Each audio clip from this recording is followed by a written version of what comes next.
Okay, so mga kabunyog, mga kababayan, pag-usapan na natin itong topic natin ngayon. Itong tungkol kay Leni Robredo. O yan na nga. Mainit ngayon ang dugo ng mga DDS kay Leni Robredo. Ha? Mga kabunyog. Ah, ang pinag-iinitan nila, ano daw, tahimik na daw si Leni, hindi na daw bumibira kay PBBM. Yan ang comment ng mga DDS ngayon. Lalo na si Jing Paras, ito. Leader ng mga DDS, binasa ko na kanina, pero basahin natin ulit. Comment ni Jing Paras. Kaya pala tahimik daw si Leni Robredo tungkol sa flood control dahil binusog na pala ito ni Marcos Jr. Dati ang daming akusasyon ni Leni kay Marcos Jr. Tamad daw at kurap.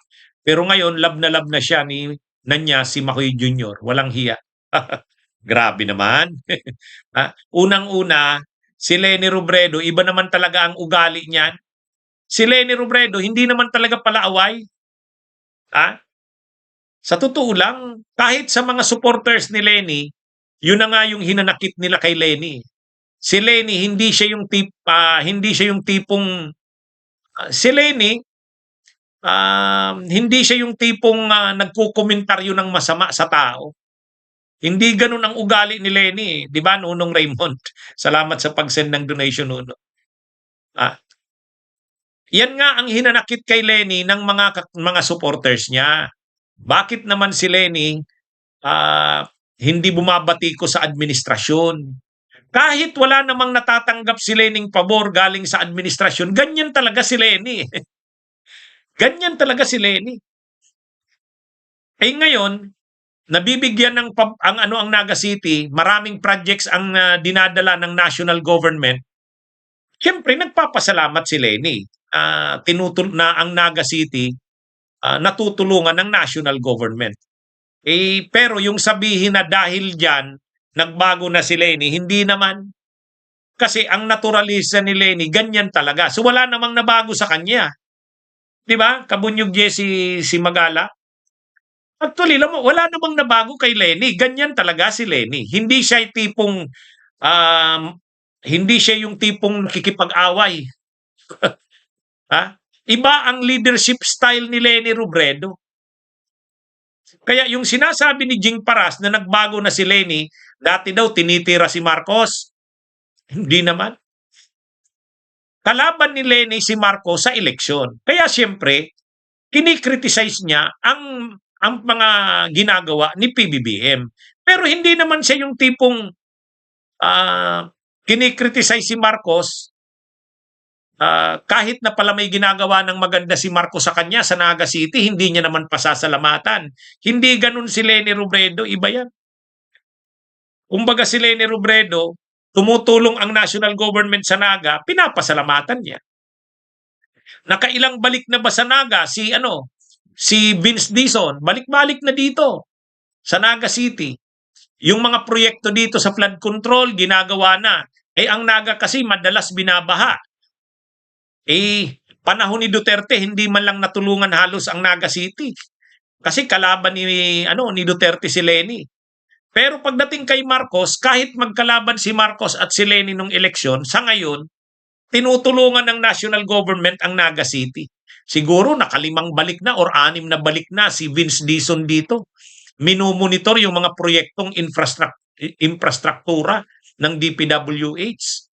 Kaya dito ngayon nagagalit ang mga DDS kasi medyo nagiging maganda ang partnership ng national government at saka ang local government ng Naga. Siyempre, ayaw yan ng mga DDS kasi kapag gumanda ang relasyon ng national government ng Marcos administration at saka ng local government ng Naga City, malaki ang posibilidad matutuloy ang alyansa na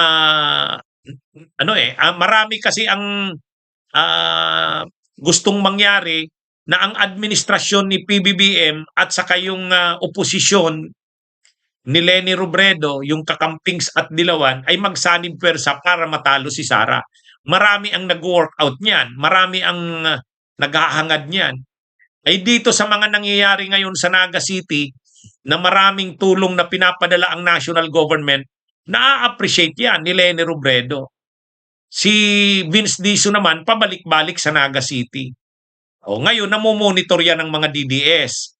Ano sila, nakikita nila ngayon na mukhang maganda ang nagiging partnership ng local government ng Naga ng national government ng administrasyon. Baka ang kinakatakot nila, baka magtuloy-tuloyan, baka talaga mabuo ang alyansa ng administrasyon at ni Leni Robredo. Siyempre, ayaw nila dyan. Kasi pag natuloy yan, wala na si Sara Duterte. Ang hinihintay lang talaga, desisyon ni Leni Robredo. Marami ang nagtutulak kay Leni Robredo na tumuloy ito sa pagbo. At ang nakikita nila, pwedeng maging running mate, pwedeng si Rapi Tulfo or Erwin Tulfo or pwedeng si Vince Dizon. Yan yung mga kabunyog, mga kababayan. Kaya ngayon, nakikita ngayon ng mga DDS nila Jing Paras, pag natuloy si Leni Robredo, wala na ang pag-asa nila na makabalik sa pwesto si Sara. Pag si Leni Robredo tumakbo, wala na si Sara Duterte, talo yan. Kaya pinipigilan ngayon ng mga DDS na wag lumakas si Leni Robredo. Lalo na pinipigilan nila na wag matuloy ang alyansa ni Leni Robredo ng administrasyon. Kasi pag natuloy yan, finish na sila. Di ba? Mga kabunyog, mga kababayan. May lalo na pag pag tumakbo si Leni tapos ang vice niya si Tulfo, sino man sa dalawang Tulfo, Erwin Tulfo o Rapi Tulfo, o kaya si Vince Dizon. Kaya ito, mga kabunyog, itong mga comment na ganito ni Jing Paras, yan? Ang dahilan niyan, ni Jing Paras, ayaw nilang matuloy ang posibleng alyansa ng administrasyon at ni Leni Robredo. Yan ang totoo dyan. Mga kabunyog, mga kababayan. Kaya habang nagsisimula pa lang, kumbaga nadidevelop pa lang, nabubuo pa lang itong posibleng alyansa ni Leni Robredo at ng administrasyon, sinisiraan na nila si Leni Robredo. Yan yung ginagawa ng mga DDS ngayon. Kaya sa totoo lang, mga kabunyog, pero si Leni Robredo, ano lang naman yan? Si Leni kasi trabaho lang yan. Trabaho lang yan, mga kabunyog. Saka ganyan naman talaga si Leni. Hindi naman yan nakikipag-away. Mabait na tao si Leni Robredo.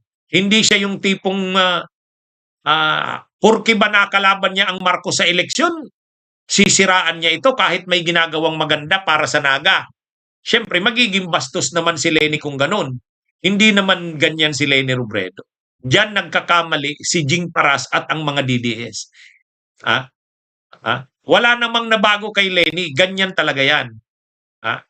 Kaya yung sinasabi niyang malaki na daw pinagbago ni Leni, dati binibira daw si Marcos. Binibira si Marcos dahil kalaban sa eleksyon ng 2022. Pero ngayon, hindi naman na sila magkalaban sa politika. Saka si Leni Robredo naman, ang nakaraan na yan.